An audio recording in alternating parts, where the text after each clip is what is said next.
नमस्कार दोस्तों, मेरा नाम है सोहित कुमार और हम पढ़ रहे हैं पॉलिटी। पॉलिटी के अंतर्गत आज हम देखेंगे कार्यपालिका, एग्जीक्यूटिव। ये दो तरह की होती है, केंद्र की भी अलग होती है और राज्य की अलग होती है। इसको दो भागों में बांटकर हम अपनी सुविधा के अनुसार पढ़ते हैं। तो केंद्र में जो होता है वो सबसे पहले क्या होता है, राष्ट्रपति, प्रेसिडेंट, फिर उपराष्ट्रपति, फिर प्रधानमंत्री, फिर केंद्रीय मंत्रिपरिषद और महान्यायवादी। ये जो होते हैं केंद्र की कार्यपालिका के अंतर्गत रखे गए हैं।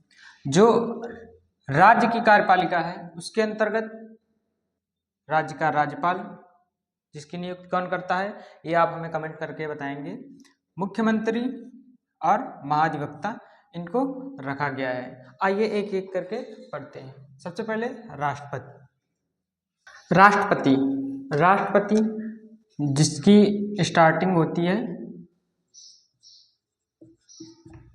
अनुच्छेद 52 से। अनुच्छेद 52 क्या कहता है, राष्ट्रपति का पद, 53 कार्यपालिका शक्ति और 54 निर्वाचन मंडल, 55 राष्ट्रपति का निर्वाचन विधि और 56 कार्यकाल, 57 पुनर्निर्वाचन और 58 योग्यता की बात करता है, 59 पद की शर्तें क्या होंगी और 60 शपथ कहाँ होगा। जो राष्ट्रपति है वो शपथ अनुसूची 3 में न लेकर शपथ 60 में लेता है। 61 महाभियोग की प्रक्रिया, 62 कार्यवाहक राष्ट्रपति, 71 राष्ट्रपति के निर्वाचन में विवाद होगा तो उसको कौन सुलझाएगा, 72 क्षमादान की शक्ति है, 74 सलाह लेने के लिए मंत्रिपरिषद होगा, 77 देश के सभी कार्य राष्ट्रपति के नाम से होंगे, 58 राष्ट्रपति की सूचना मांगने की शक्ति है, 78 में राष्ट्रपति की सूचना मांगने की शक्ति, 80 में राज्यसभा में 12 सदस्यों का मनोनयन करेगा। जो 87 है उसमें अभिभाषण है, 108 में संयुक्त अधिवेशन बुला सकता है, 111 में वीटो पावर दिया गया है, 123 के द्वारा वह अध्यादेश जारी करता है। फिर आते हैं 143, इसमें सलाहकारी शक्ति है, 352 राष्ट्रीय आपात, 353 राष्ट्रीय आपात का प्रावधान, 354 राष्ट्रीय आपात का वित्तीय प्रभाव क्या होगा, 55 प्रेसिडेंट द्वारा राज्य की सुरक्षा, 56 में राष्ट्रपति शासन और 358 आर्टिकल जो 19 है उसका निलंबन करता है, 359 फंडामेंटल राइट्स का निलंबन करता है, 360 वित्तीय आपात को बताता है, 361 में प्रेसिडेंट का विशेषाधिकार दिया गया है, 365 राष्ट्रपति शासन क्या होता है इसके बारे में बताया गया है।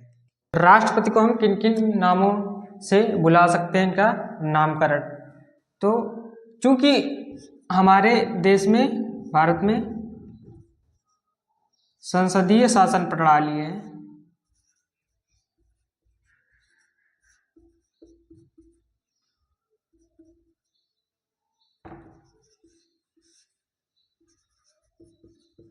कौन सी शासन प्रणाली है,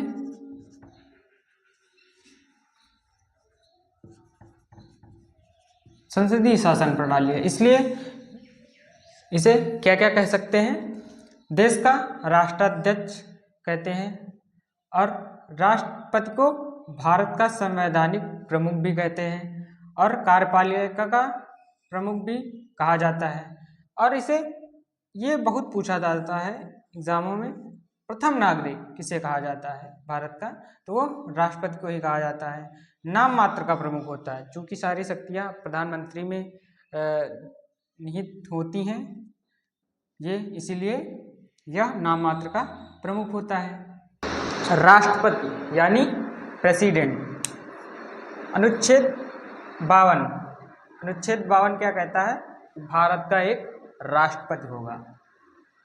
अनुच्छेद 53 का खंड एक क्या कहता है, इसमें कहा गया कि देश की कार्यपालिका शक्ति राष्ट्रपति में निहित होगी और इस शक्ति का प्रयोग या तो राष्ट्रपति स्वयं करेगा या अपने अधीनस्थ अधिकारियों के द्वारा करेगा।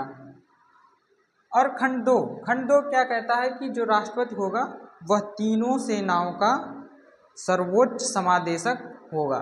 समादेशक का तात्पर्य यहाँ है कि कमांडर, सर्वोच्च कमांडर होगा। उसके बाद आता है अनुच्छेद 74। इसमें कहा गया कि राष्ट्रपति को सलाह देने के लिए एक मंत्री परिषद होगी।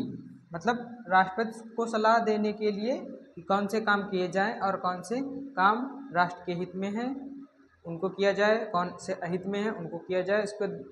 इसकी सलाह देने के लिए कि मंत्रिपरिषद की गठन किया जाता है और जिसका अध्यक्ष प्रधानमंत्री होता है। इसमें आगे चल के 2 संशोधन किया गया है। पहला था 42वां संविधान संशोधन जो 1976 में किया गया। इसमें केवल भाषा बदली गई। भाषा क्या बदली गई कि सलाह मानने हेतु राष्ट्रपति बाध्य नहीं है, इसको जोड़ा गया। और फिर उसके बाद 44वां संविधान संशोधन जो 1978 में हुआ।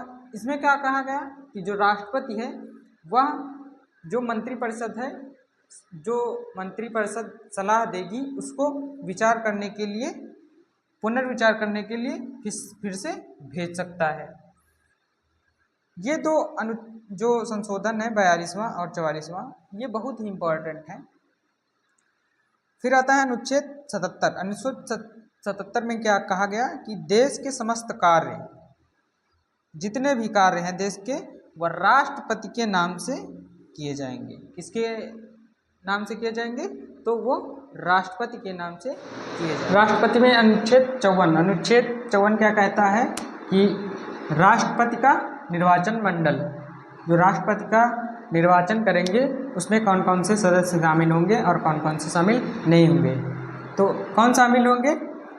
संसद के सभी निर्वाचित सदस्य, ये ध्यान रखिएगा, निर्वाचित सदस्य संसद में कौन कौन से आते हैं? लोकसभा और राज्यसभा।